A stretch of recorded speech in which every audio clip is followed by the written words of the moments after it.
Bonjour à toutes et à tous. Bienvenue ici. It is an honor for me to moderate this panel with my esteemed colleagues here, Pascal Laprise-Demers, Senior Vice President, Corporate Strategy and Business Performance at Boralex. Nice video you just saw. And also John Matovich, Executive Vice President of Energy Solution and Growth from a partner of NB Power in the past, where I was CEO. So thank you both for being here. And I would like you to start with John to introduce your company. Perfect. Thank you, Gaetan. And I guess let me start by thanking the organizers for inviting me to be part of this truly global platform aimed at dealing with some of the biggest challenges that we're collectively facing. I think I can speak for all of us that we're quite honored to be, amongst the panelists and the presenters that you've been hearing from over the last 3 days. So as Gaetan mentioned, I'm with Alectra. Alectra is actually Canada's largest municipally owned utility, and we happen to be the second largest municipally owned utility in North America, second only to Los Angeles Water and Power. We serve about 1.1 million customers, or about 25% of the province currently. And really came about from the merger of several like-minded distribution utilities to really come together and create an entity that was focused on evolving into an integrated energy solutions provider. While we're very much proud of our roots in being sort of the last mile delivery agent of electrons to our customers, as we refer to it, we just felt that with the support of both our shareholders and our customers, we could evolve to do a lot more than that. And to that point, we've evolved into participating in front-of-the-meter utility scale storage solutions. We've been in renewables, not to the extent that my colleague Pascal has, as you saw in that great video that was just shown. We're mostly into the smaller scale solar deployments across the province. And we're really focused on distributed energy solutions for our commercial and industrial customers primarily. Your turn, Pascal. Right. Well, thanks for having me today as well with you, John and Gaetan. Should be a good discussion. We definitely have some energy folks here. So Boralex, we're a 35-year-old independent power producer based in Quebec. We own 3.3 gigawatt of operating assets across Canada, US, France, and the UK. It's mostly wind farm. And as you can see, those are great sites that were on the video. We own our fair share as well of solar farms, and we're increasingly in battery storage. Actually, we'll commission soon 380 megawatt for our battery storage here in Ontario that we're super proud of. Those are great projects. And John and I were talking earlier, we cannot go beside that our teams are actually both bidding today in the Ontario RFP for energy. So they are working days and nights while we are here, so we should mention. Boralex is really an integrated player, so we go from the very beginning, development, working with the local community that host our projects, to actually building them and manage the construction, operating them as an owner. And that's really, we are there through the full life cycle, and this is something that really differentiates us and put us in a long-term mindset, I would say, in comparison to some other people. Our ambitions is to double our business every 5 years. So to do that in infrastructure, you need quite a big pipeline. So we are developing 8 gigawatt of projects across the same geographies, all renewables, that we try to bring to the market as fast as possible, because I think that's what we hear in those days of forums and of conference, that people need the energy fast. So as an independent producer, we also need to deliver and execute on those projects. So this is our pipeline that roughly represents $8 billion investment of capital to deploy by 2030. Our approach is really based on several partnerships and deeply rooted in the community that hosts us. That's what differentiates us in the past. That's how we do business. We want to do it well. So it's not always easy to merge with the speed at which we need to go, but that's how we try to do it. Merci, Pascal.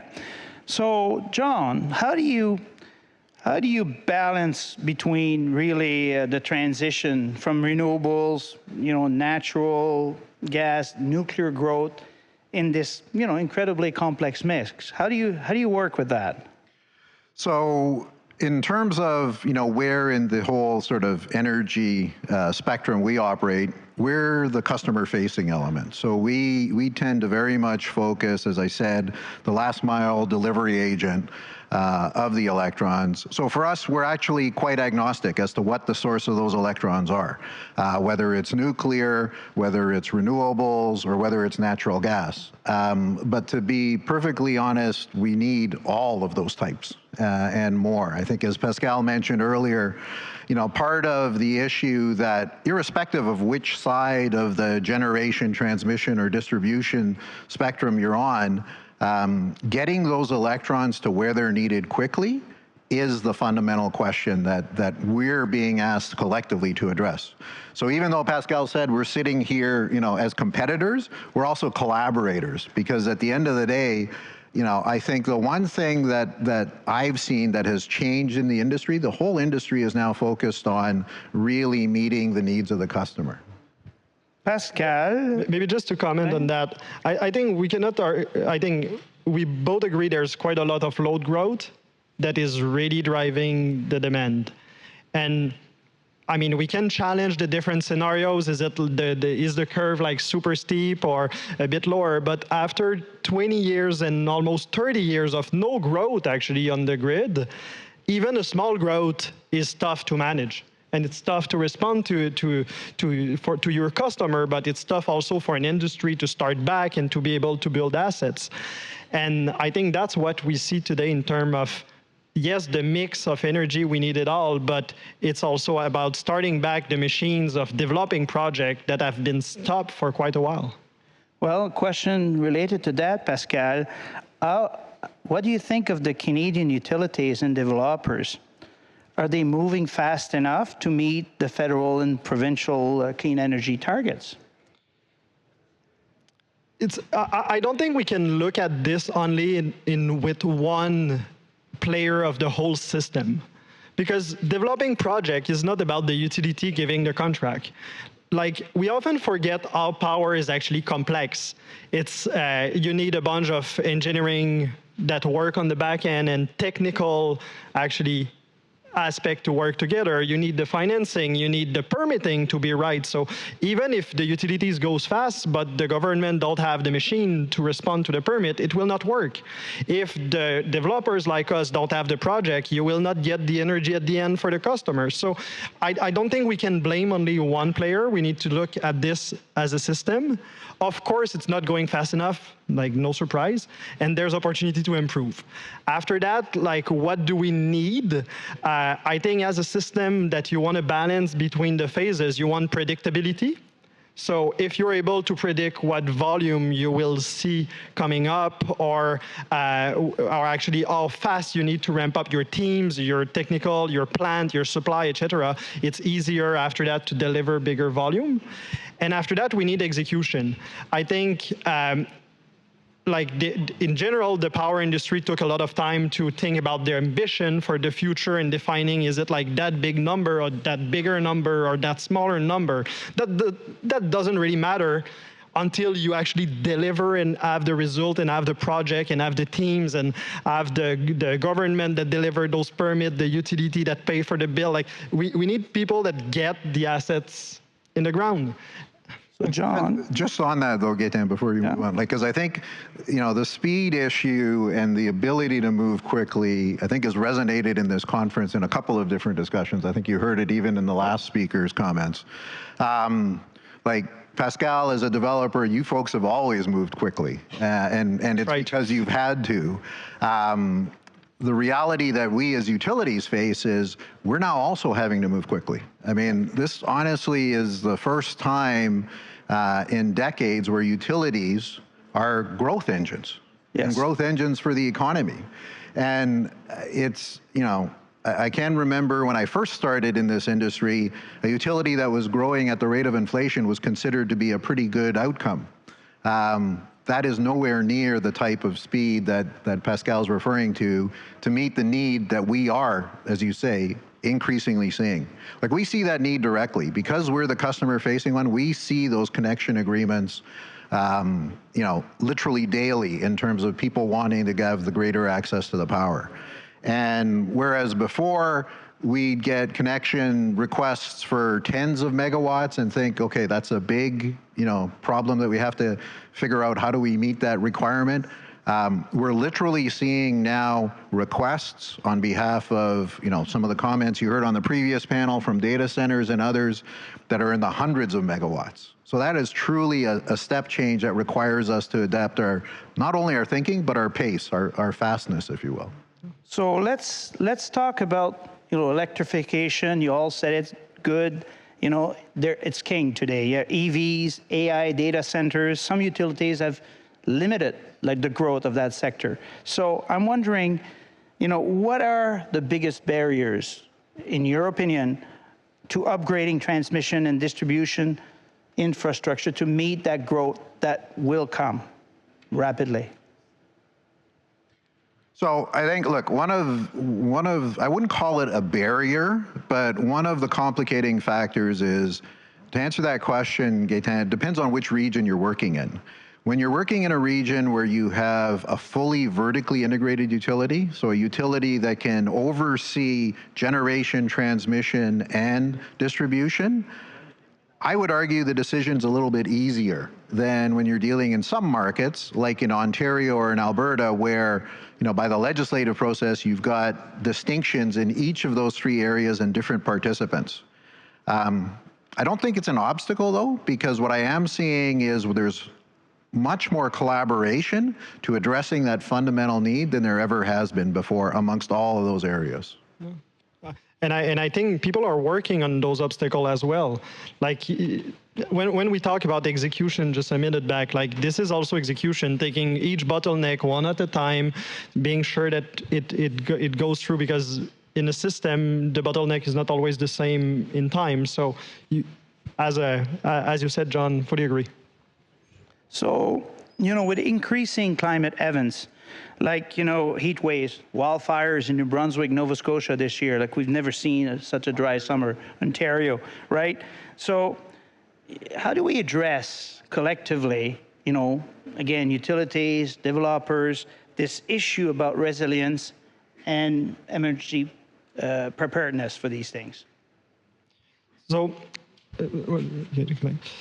I think it's just increased the scale of the problem, because we're talking about load growth being one driver. So if you add the fact that you want to transition for climate, you want also energy sovereignty for your province, for your country, for whatever region that you decide at the end of the day, it just increased the pressure to actually do more, because it goes a bit against the network effect that power used to have.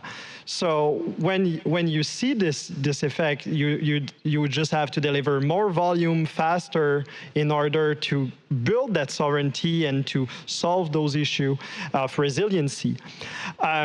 Also, I think that we can do better as a producer, as an IPP, is to actually challenge the way we operate our network and the way we operate our assets. A few years back, it was still not something that was usual to stop, for example, wind farms when the market don't need this power. It's something that is getting more and more usual in some of the markets.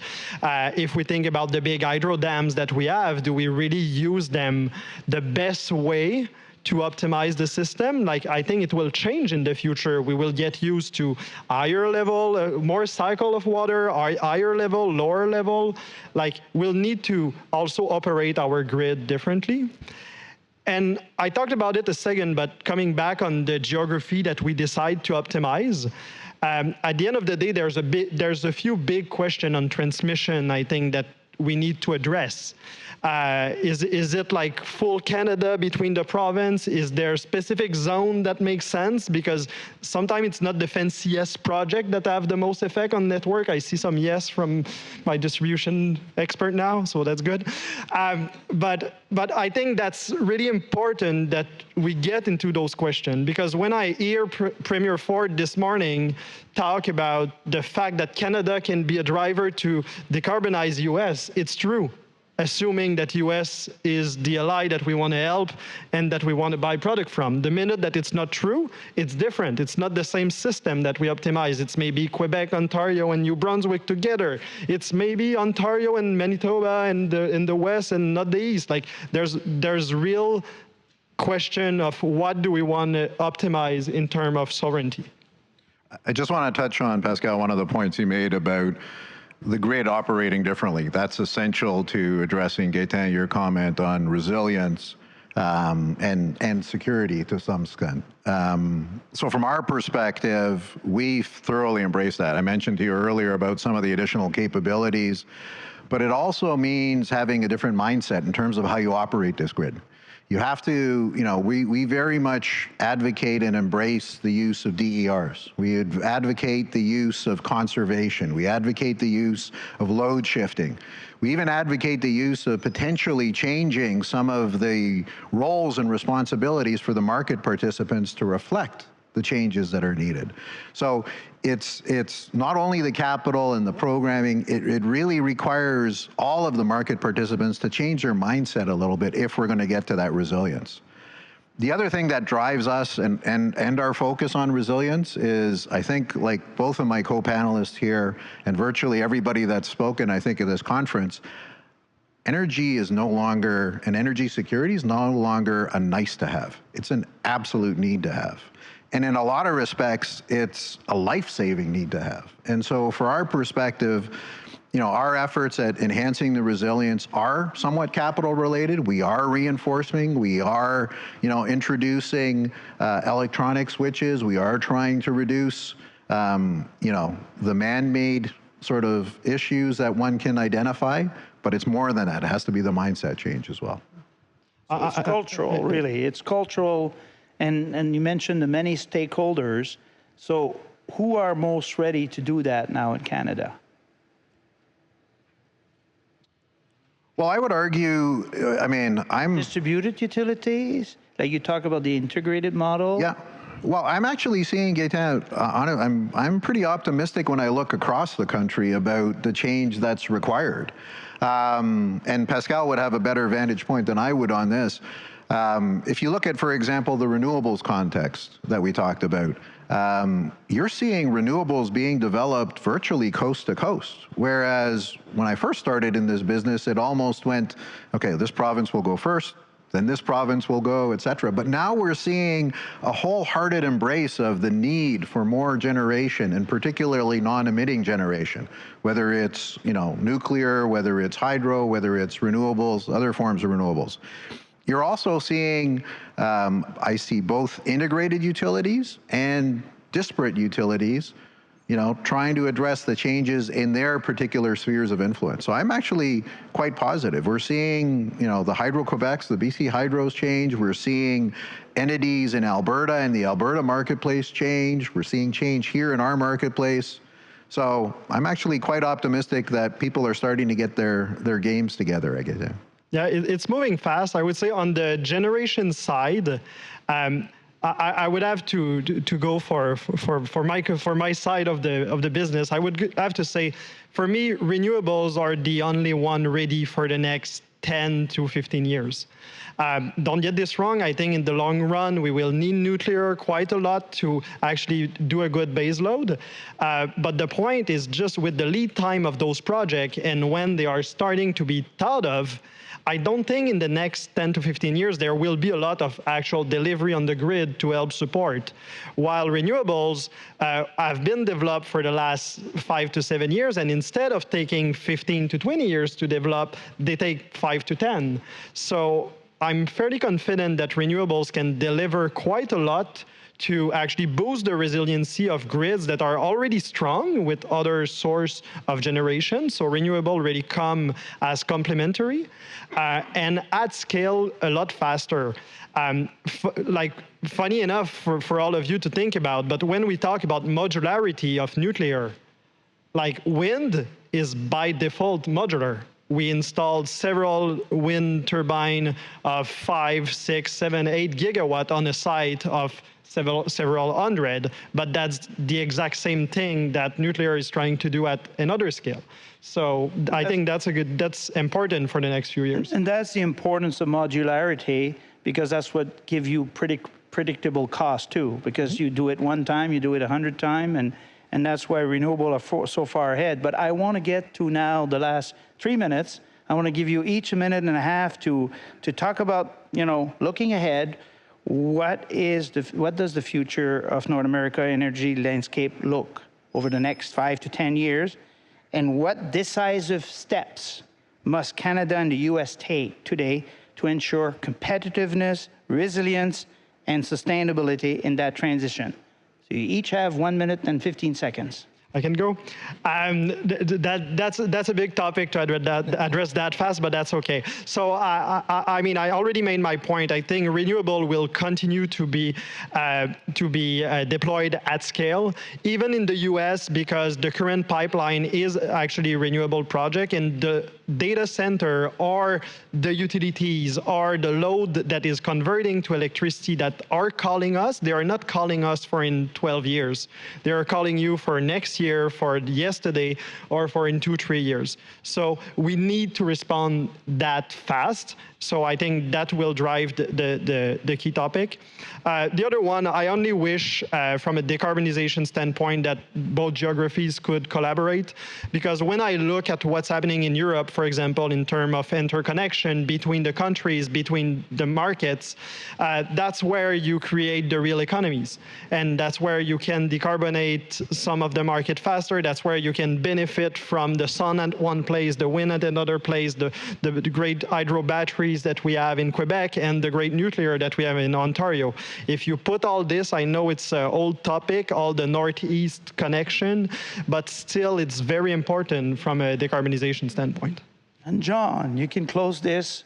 Well, I think Pascal's covered a lot of it. I guess the one element I would add in terms of what does the outlook look like, you mentioned it earlier in your discussion, we're both focused on introducing increasing amounts of storage at various levels of the grid, both front of the meter and behind the meter, and augmenting some of the renewables performance with the use of storage. I actually think we're only on the cusp of understanding how storage can benefit solving this whole energy dilemma from an understanding perspective. I think we're finally seeing some of the regulators and some of the ISOs really understand the capabilities that storage represents, and I'm excited by the prospects of having more storage deployed on the grid. Well, look, we're going to be right on time. I want to really help me applaud these fine gentlemen. Thank you both. Merci à vous deux. Merci. And thank you for being here. Thank you, everyone.